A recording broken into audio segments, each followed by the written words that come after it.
Voici les brèves que nous démarrons avec les 120 kg de cocaïne qui ont été saisis ce mardi au port autonome de Dakar. Cette quantité de drogue a été trouvée dans la navire Grande Nigeria par les soldats de l'économie.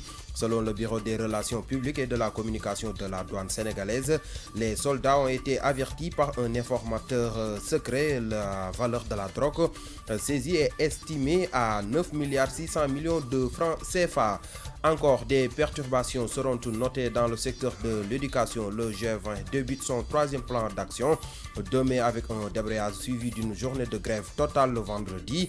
Ces syndicats d'enseignants exigent des discussions sérieuses sur le système de rémunération et le respect des accords signés avec le gouvernement. Fallou Diop est le 17e talibé victime de maltraitance ayant abouti à la mort. Selon le décompte macabre de Libération, entre 2017 et 2018, 17 talibés ont été tués du fait de violences, 61 cas de violences physiques ont été enregistrés, 15 cas de viol, tentatives de viol ou d'abus sexuels, 14 cas d'enfants enchaînés ont été aussi notés.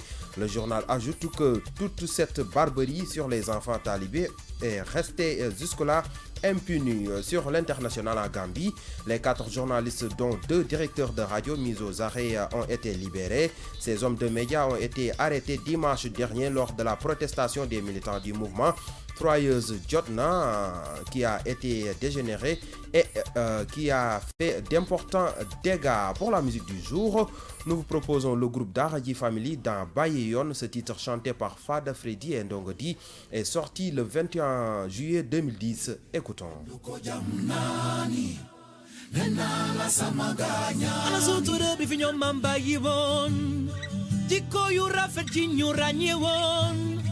Dafa mel ni dañu bàyyi suñu yoon bëgg askano lu ñu moomu toon dëgg xam sa bopp bëggan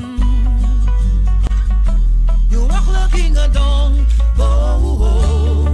africain et fier de ce que nous sommes fier d'être africain je suis africain donc je suis mes ancêtres ont souffert le martyre pour que je puisse relever le défi c'est à moi de porter le flambeau je ne peux pas mettre en lambeau.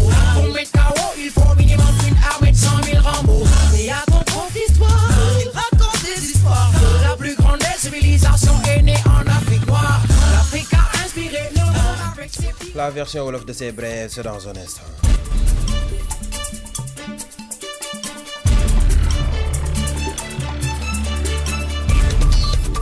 yéen a ngi déglu King FM ci 99.4.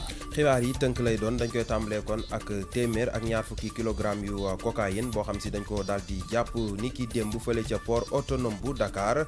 Drogue boobu nag ñu ngi ko daal di fekk ci bateau boo xam si ñu ngi ko duppee Grande Nigeria ñoom ñi nga xam si nag ñoo di waa douane ñoo ko daal di teg loxo bu ñu sukkandikoo nag ci bureau des relations publiques te yore lépp lu jëm ci wàllu jokko ak jokkalante ci douane bu Sénégal.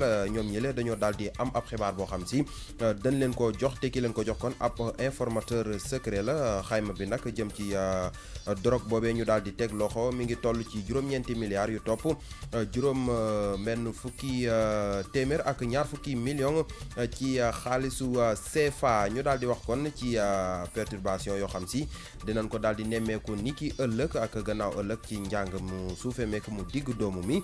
G20 ñoom nag dañuy dem seen ñetteelu plan d'action suba kon débrayage dañuy amal bu fukki waxtu jotee ci la ñuy daal di dakkal seenum njàng aljuma moom duñu daal di dem jàngale ji lu ñu bëgg moo di kon toog ak gouvernement bu Sénégal waxtaane lu leer te lan jotoon a waxtaane kon ñu daal di ci andi ay saafara. Fallou Diop mooy fukk ak juróom-ñaareelu taalibe bi nga xam si daanaka mën nañoo wax ni moom la ñu daal di faat ci daara dóor ko ba mu jaare faa ñàkk bakkanam.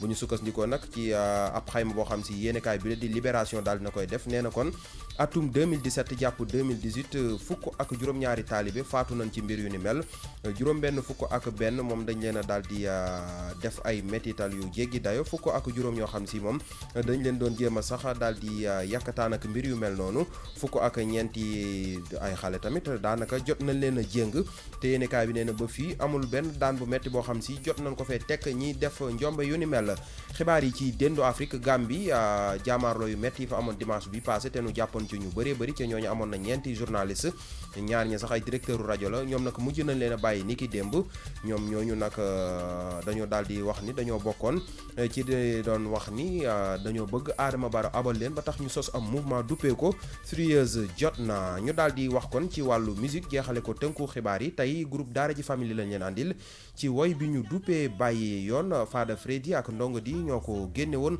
ñaar fukki fan ak benn ci weeru juillet atum 2010 ñu teewlu.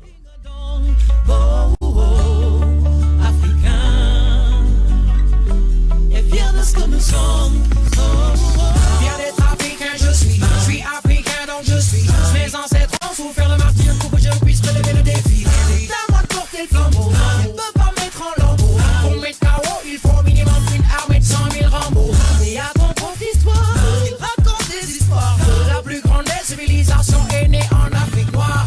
L'Afrique a inspiré le monde avec ses pyramides, sa science, ses mathématiques, ses symboles et ses signes. Et à l'écriture, avec les hiéroglyphes du temps des pharaons, tu crois pas, vas-y, demande à Agé. Dakar à Marseille. Anasutura bivinyo mamba yibon. Diko yu rafet ji ñu ràññee woon. Dafa mel ni dañu bàyyi suñu yoon. Bëgg askanoo lu ñu moomu toon. Dëgg xam sa bopp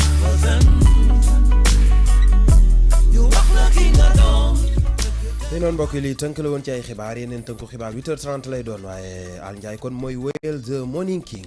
Merci beaucoup Salou, c'était l'information sur King FM. ñu déglu Viviane Simbang suivi de Nelly featuring Tim McGraw.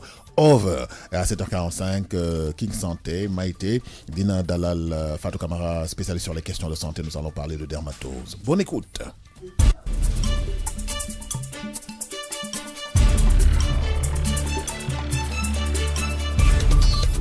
Rejoignez-nous sur notre Facebook, Twitter, Instagram, King FM, première radio digitale du